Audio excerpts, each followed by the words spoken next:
ഹരേ കൃഷ്ണ. ഓം ശ്രീ മഹാദേവി നമ. ശ്രീ ലളിതാ സഹസ്രനാമ സ്തോത്രത്തിലെ ദേവിയുടെ 17ാമത്തെ നാമമായ വദനസ്മര മാംഗല്യ ഗൃഹതോരണ ചില്ലിക. ഈ നാമത്തിൽ ദേവിയുടെ പുരികങ്ങളെയാണ് വർണ്ണിക്കുന്നത്. സ്മരൻ എന്നാൽ കാമദേവൻ, ചില്ലിക പുരികങ്ങൾ.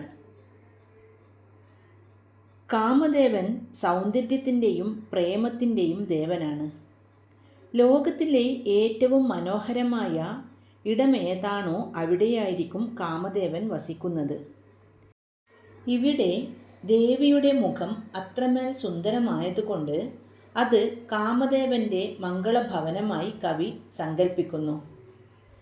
പഴയ കാലത്ത് ഒരു ശുഭകാര്യം നടക്കുമ്പോഴോ മംഗളകരമായ ഒരു വീടിൻ്റെ കവാടത്തിലോ നാം മനോഹരമായ തോരണങ്ങൾ, അതായത് പൂമാലകളോ ഇലകളോ കൊണ്ട് കെട്ടാറുണ്ട്.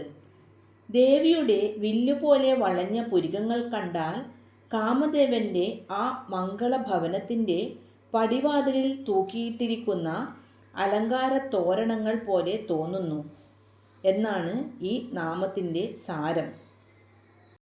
അതായത് ഭക്തന് ദേവിയുടെ മുഖം ദർശിക്കുമ്പോൾ തന്നെ മനസ്സിന് വലിയ സന്തോഷവും ഐശ്വര്യവും ലഭിക്കുന്നു.